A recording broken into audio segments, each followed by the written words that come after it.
Hello guys, welcome back to my channel once again. Hope you are doing well. Today we will discuss a poem of Class 11th, a photograph written by शर्ले Toulson. आज हम class 11th English की जो first pome है a photograph जो कि शर्ले Toulson के द्वारा लिखी गई है उसको हम डिस्कस करेंगे। तो बिफोर डिस्कसिंग द पोम को डिस्कस करने से पहले it's very important for us to know all the important points about the poet कि जब हम किसी पोएम को डिस्कस करते हैं तो उनके जो इम्पोर्टेंट पॉइंट्स होते हैं या उनके बारे में थोड़ा सा इंट्रोडक्शन लेना हमारे लिए ज़रूरी हो जाता है। सो ना Shirley Toulson was born on 20th May 1924। Shirley Toulson का जन्म 20th May 1924 को हुआ था। As you can see in this picture, आप पिक्चर में भी देख सकते हैं ना, शी इज शर्ले टॉल्सन, ये हमारी शर्ले टॉल्सन है। तो इनका जन्म 1924 को हुआ था and now she was died on 15th May 2014 और 15th May 2014 को इनकी डेथ हुई थी। अच्छा एक चीज़ और बताइए, विच अदर ऑल्सो पोइट या राइटर हम बोल सकते हैं आपकी ही बुक का है who was also died on 2014, जिनकी डेथ भी 2014 में हुई थी। लीव योर कमेंट, अपना कमेंट जरूर छोड़ेगा। शी वॉज अ पोइट, वो एक पोइट थी, एक जर्नलिस्ट थी and travel writer also, and she was highly regarded poet and N innovator writer also. वो एक पोइट होने के साथ साथ एक राइटर भी थी। She was greatly influenced by her father, वो अपने पिता से बहुत ज़्यादा प्रभावित थी। Who was also a writer, जो खुद भी एक राइटर थे।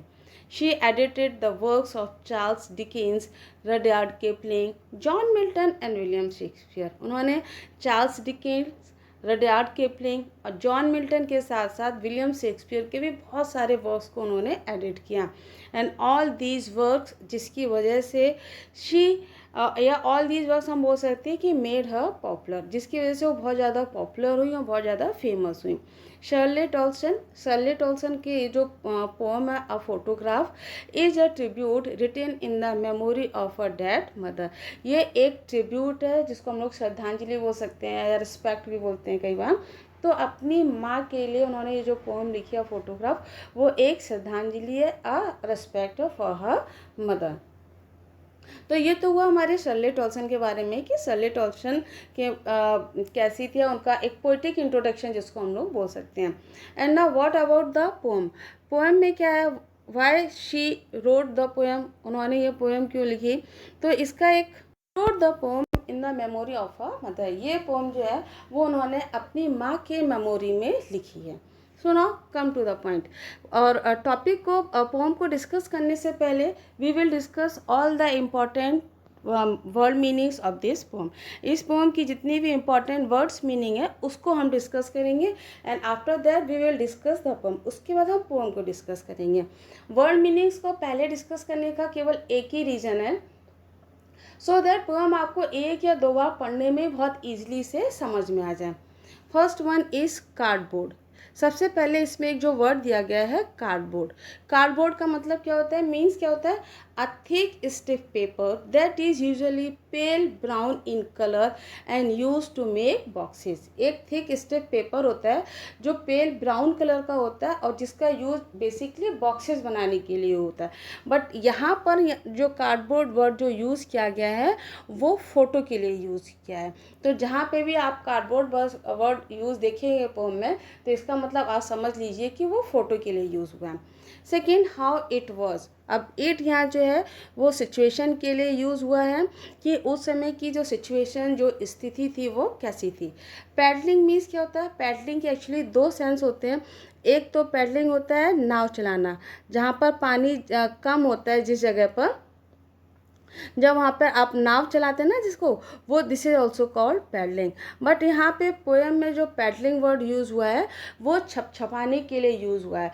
When three of them means poets की मदर और उनकी दोनों sister Betty and Dolly, when they went to the beach, जब वो बीच पर जाती है तो किस तरह से वो समुद्र के किनारे उस बीच पर खेलती हैं, पैडलिंग करती हैं, पानी में छपा कर खेलती हैं। तो पैडलिंग वर्ड इनके लिए यूज़ हुआ है। होल्डिंग मीन्स थामना, पकड़ना। बिग गर्ल, जो बिग गर्ल वर्ड यूज हुआ है वो उनकी मदर के लिए यूज हुआ है। द पोएटेस मदर या मदर ऑफ द पोएटेस, जो उस समय कितने साल की थी, 12 साल की थी। ऑल थ्री जो वर्ड यूज हुआ है, mother and her two sisters. Still means शांत होना, मोशनलेस होना।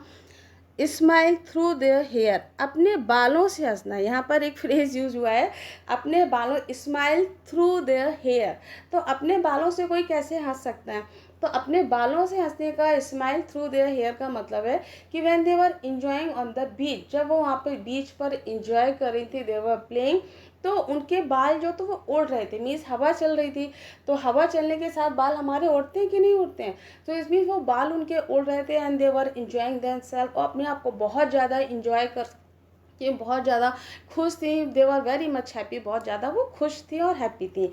सो देयर हेयर्स आर स्माइलिंग, या देयर हेयर्स वर स्माइलिंग, उनके बाल जो हैं वो हंस रहे थे, खुश हो रहे थे, या दे वर स्माइलिंग विद देयर हेयर, वो अपने बालों से हंस रही थी।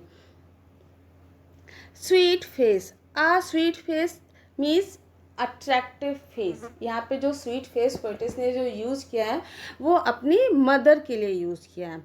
चेंजलेस समुद्र के लिए यूज़ हुआ है कि टाइम के साथ उनकी मदर में तो बहुत सारे चेंजेस आए, नाउ शी इज़ नो मोर, अब वो नहीं है, लेकिन समुद्र में कोई भी चेंज नहीं आया है या बहुत कम चेंज आए हैं। Next one is terribly means होता है बहुत ज़्यादा भयानक होना, ग्रेटली, या, और इस बुक पोम में जो वर्ड यूज़ हुआ है ना टेरिबली का मतलब होता है स्पीड से यूज़ हुआ है। ट्रांजिएंट मीन्स अनस्टेडी होना, मूविंग होना, चंचल होना, that is not permanent, that is not fix. She poet's की मदर, स्नैपशॉट फ़ोटो के लिए यूज़ हुआ है। बेटी एंड डॉली उनकी कज़िन है। अच्छा, यहाँ पे एक वर्ड सबसे इम्पॉर्टेंट है, राय मीन्स क्या होता है कि दुखी होना, डिसअपॉइंटेड होना। और secondly when you are very much sad, आप जब बहुत ज़्यादा दुखी होते हैं और उन परिस्थितियों से धीरे धीरे ओवरकम करने की, निकलने की कोशिश करते हैं, then the wry word is used. अच्छा, यहाँ पर कई बार इसको जो लोग हैं ना उसको राय बोल देते हैं, बट आप उसको राय नहीं बोलिएगा, गलत प्रोनाउंसिएशन नहीं करेंगे आप इसको राय बोलेंगे।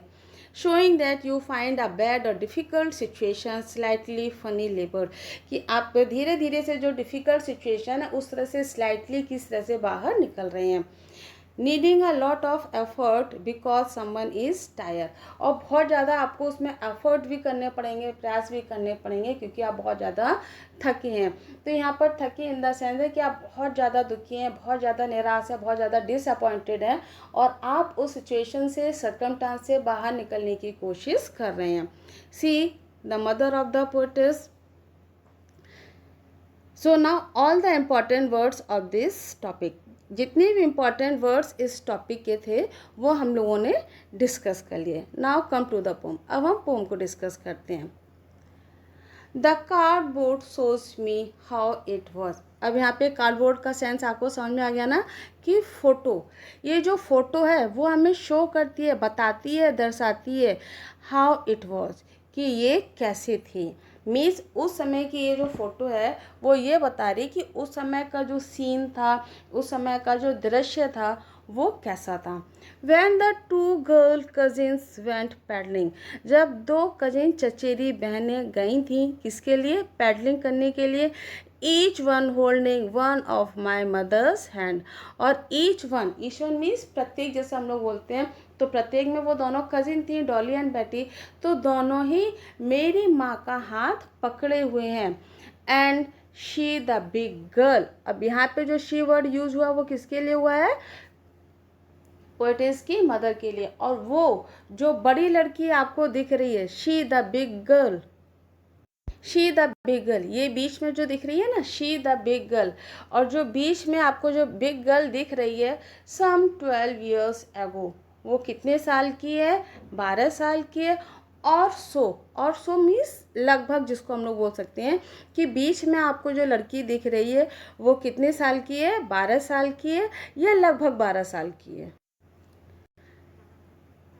And 3 stood still to smile through their hair, और कह रहे हैं वो तीनों ही, बेटी, डॉली और उनकी मदर, stood still मीन्स शांत खड़ी हैं।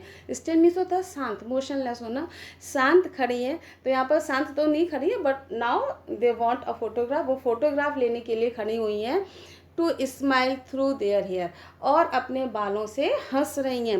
At the uncle with the camera, उनके अंकल जो किसके कैमरा को लेकर उनके सामने खड़े हुए हैं, मतलब वो कैमरा लेके उनको जो चाचा जी खड़े हैं वो उनकी तरफ देख रही हैं और मुस्कुरा रही हैं, स्माइल कर रही हैं और हंस रही हैं। अ स्वीट फेस, अब यहाँ पे जो स्वीट फेस है वो किसके लिए यूज़ हुआ है, उनकी मदर के लिए हुआ है। अ स्वीट फेस, वो अट्रैक्टिव फेस माई मदर्स, मेरी माँ का, that was before I was born, जब मैं पैदा हुई थी या मेरे पैदा होने से पहले। Before I was born means मेरा पैदा होने से पहले या जब मैं पैदा भी नहीं हुई थी। एंड द सी, और समुद्र, अब यहाँ पे जो सी है, जो समुद्र है, वो किसको शो कर रहा है, इमोर्टलिटी को शो कर रहा है ना, कि जो कभी नष्ट नहीं होता है, जिसका कभी अंत नहीं होता है। तो कहना है सी द समुद्र विच एपियर्स टू हैव चेंजलेस, जो प्रतीत हो रहा है, एपियर्स मीन्स प्रतीत होना, विच एपियर्स टू हैव चेंजलेस, जो बहुत कम परिवर्तित प्रतीत हो रहा है। मीन्स जो समुद्र है वो उस समय भी वैसा ही था जब मेरी माँ उनकी कजिन्स वहाँ पैडलिंग पर गई थी, और आज भी वो वैसा ही है, उसमें कोई भी चेंज, कोई परिवर्तन नहीं आया। Washed their terribly transient feet, washed means धोना, देयर मीन्स तीनों बहनों के लिए यूज़ हुआ है। टेरिबली मीन्स बहुत स्पीड से, हमने बताया था यहाँ पर। Transient means not permanent, not fix, feet means पैर, जो बहुत तेज़ी से उनके पैरों को धो रहा है। मीन्स जैसे कि समुद्र का पानी है, मिट्टी, वो कैसा होता है, वहाँ पे पानी होता है, गीला होता है वहाँ पे समुद्र के पास, तो उनके पैरों के जैसे ही निशान पड़े, समुद्र की लहरें आई और उनके पैरों के जो निशान जो थे उनको वो धोकर चला गया। तो washed their terribly transient feet, जो बहुत ही तेज़ी से उनकी माँ के या उनकी कजिन्स के जो टेरिबली जो ट्रांजिएंट फीट हैं उनको बहुत तेज़ी से वो धो रहा है। सम 20-30 ईयर्स लेटर, अब यहाँ पे दूसरे पैराग्राफ में वो बता रहे हैं, एक्चुअली जो फर्स्ट पैराग्राफ है उसमें उन्होंने अपनी माँ का जो चाइल्डहुड था उसके बारे में बताया है। सम 20-30 ईयर्स लेटर, कह रहे हैं लगभग 20-30 साल बाद, she had laughed at the snapshot, अब वो उस स्नैपशॉट पर, स्नैपशॉट मीन्स वो फोटो, उस फोटो को देखकर हंस रही हैं। सी बेटी एंड डॉली, कह रही है बेटी एंड डॉली को देखो। शी हैड सैड वो कहती हैं, and look how they dressed us for the beach, और यहाँ पर जो दे वर्ड यूज़ हुआ है वो किसके लिए यूज़ हुआ है, पेरेंट्स के लिए यूज़ है, कि किस तरह से पेरेंट्स हमको तैयार किया करते थे। द सी हॉलीडेज, समुद्र की जो छुट्टियाँ या समुद्र तट पर जाने की जो छुट्टियाँ, या हो सकती कि जब उनकी छुट्टियाँ हुआ करती थी तो वो समुद्र तट पर, बीच पर जाया करती थी। सी हॉलीडेज वॉज हर पास्ट, अब यहाँ पर देखो बिल्कुल ही चेंज हो गया है। यहाँ पर तो उनकी माँ की बात हो रही है कि उनकी माँ उनको बोल रही है कि सी देखो, डॉली एंड बैटी को देखो, हमारे पेरेंट्स उनको, हम लोग को कैसे तैयार किया करते थे। और इस लाइन में वो क्या बोल रही है कि the sea holiday was her past, beach पर जाने की जो छुट्टियाँ थीं वो उनका पास्ट था। But mine is her laughter, लेकिन मेरे लिए उनकी हंसी। मीन्स अब दोनों ही चीज़ें नहीं है ना तो वो उनकी माँ का वो टाइम जब वो समुद्र पर जाया करती थी वो टाइम है, ना ही उनकी माँ है।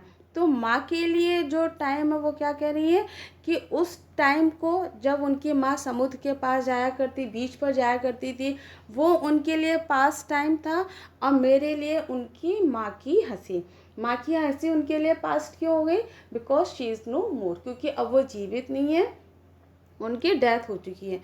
Both wry with the laboured ease of loss, अब यहाँ पे बोथ किसके लिए यूज़ हुआ है, मदर किसकी, पोइटेस की, और पोइटेस और पोइटेस की मदर दोनों के लिए यूज़ हुआ है।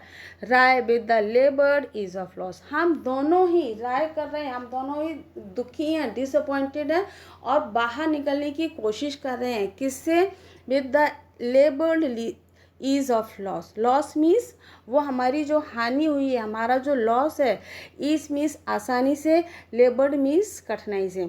तो कह रहा है हम दोनों ही उस नुकसान से बाहर निकलने का प्रयास कर रहे हैं, या कोशिश कर रहे हैं, या कठिनाई से सामान्य दिखने की कोशिश कर रहे हैं। Now she is been dead nearly as many years as the girl lived. Now she has been dead, कह रहा है अब उनकी डेथ हो चुकी है, वो मर चुकी हैं।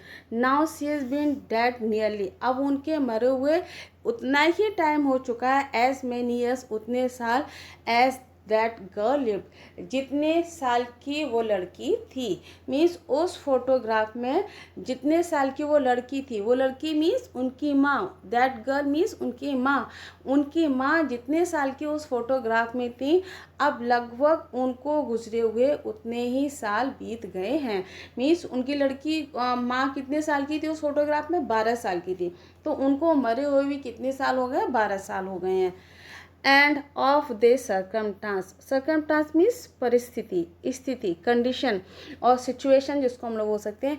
और अब इस सिचुएशन में देयर इज़ नथिंग टू से एट ऑल, अब हमारे पास कहने के लिए कुछ भी नहीं है। Means she is very sad, वो इतनी दुखी हैं कि कह रहे हैं कि अब हमारे पास कोई शब्द नहीं है जिसको हम कह सकें, जिसको हम एक्सप्लेन कर सकें। इट्स साइलेंसेस, अब इस साइलेंसेस, यहाँ पे साइलेंस मतलब खामोशी, यहाँ पे साइलेंसेस मीन्स शांत करना, तो इसकी जो खामोशी है वो मुझे शांत कर देती है। सो नाउ मुझे लगता है कि पोएम आपको बहुत अच्छे से समझ में आ गई होगी। एक्चुअली सिंपल से मेन चीज़ हमें ध्यान रखना है, इसके जो कुछ इंपॉर्टेंट वर्ड्स हैं, इसके जो टर्म्स हैं, उनको हमें ध्यान रखना है। But the poem is very easy, poem बहुत इजी है, बहुत आसानी से समझने वाली है। बट हाँ, थोड़ा सा ध्यान में देखना है कि कहाँ पर शी दिया है, कहाँ पर बोथ दिया, कौन सा वर्ड किसके लिए यूज़ हुआ, उस चीज़ को थोड़ा सा ध्यान देना है। नाउ इसको डिस्कस सम अप करने से पहले हम इसके कुछ जो पोएटिक डिवाइसेज हैं उसको भी डिस्कस कर लेते हैं। माई मदर्स, ये आपका क्या है, एलिट्रेशन है। स्टूड स्टिल एलिट्रेशन है। टेरिबली ट्रांजिएंट भी आपका एलिट्रेशन है। एलिट्रेशन का मतलब क्या होता है, व्हेन वन और two consonant are repeated on again and again more than 2 और 3 टाइम, जब कोई कॉन्सोनेंट 2 या 2 से ज़्यादा बार रिपीट होते हैं, सो एट दैट टाइम आपका एलिट्रेशन होता है। Next one is लेबर्ड is. लेबर्ड is क्या है, ये आपका ऑक्सीमोरन है। लेबर्ड मीन्स क्या होता है, कठिनाई से, बहुत हार्ड, जिसको हम लोग बोलते हैं हार्ड वर्क के थ्रू। इज मीन्स आसानी से, तो ऑक्सीमोरन कैसे हो गया, when two opposite ideas are put together, जब दो अपोजिट आइडियाज़ को हम एक साथ रखते हैं उस समय हमारा ऑक्सीमोरन होता है। नेक्स्ट वन इज साइलेंसेस भी आपका एलिट्रेशन है। अच्छा, यहाँ पर दो चीज़ देखिए, एक तो आपका एलिट्रेशन है और दूसरा आपका पर्सोनिफिकेशन है, दोनों ही चीज़ें ध्यान रखनी है। एलिट्रेशन क्या है, क्योंकि एस आपका रिपीट हुआ है, कॉन्सोनेंट आपका रिपीट हुआ है, एलिट्रेशन हो गया। पर्सोनिफिकेशन कैसे हुआ है, क्योंकि साइलेंस वर्ड को इन्होंने एज ए लिविंग बीइंग की तरह यूज़ किया, तो इसकी जो खामोशी है वो हमें शांत कर देती है, तो यहाँ पर आपका पर्सोनिफिकेशन है और एलिट्रेशन दोनों ही हैं।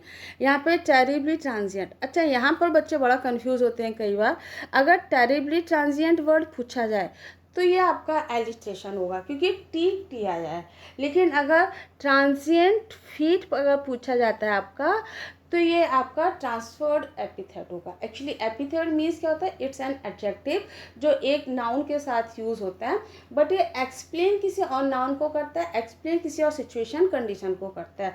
सो ट्रांजिएंट फीट आपका क्या हुआ, ट्रांसफर्ड एपिथेट हुआ। तो इसमें जितने भी पोएटिक डिवाइस है, जितने भी इंपॉर्टेंट टर्म्स थे वो हम लोगों ने यूज़ कर लिए। एक चीज़ और यहाँ पे एंजाममेंट मीन्स क्या होता है कि जब पोइट एक लाइन से दूसरी लाइन पर आ जाता है बिना किसी कॉमा के और बिना किसी पंक्चुएशन के, बिना किसी मार्क के, तो यहाँ पर आपका देखिए यहाँ पर जो हुआ वो क्या है आपका, ये भी एंजाममेंट है।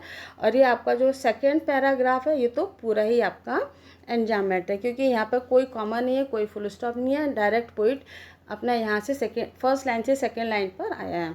यहाँ पे थर्ड पैराग्राफ में भी आपका फर्स्ट सेकेंड लाइन में जो है जो एंजाममेंट है।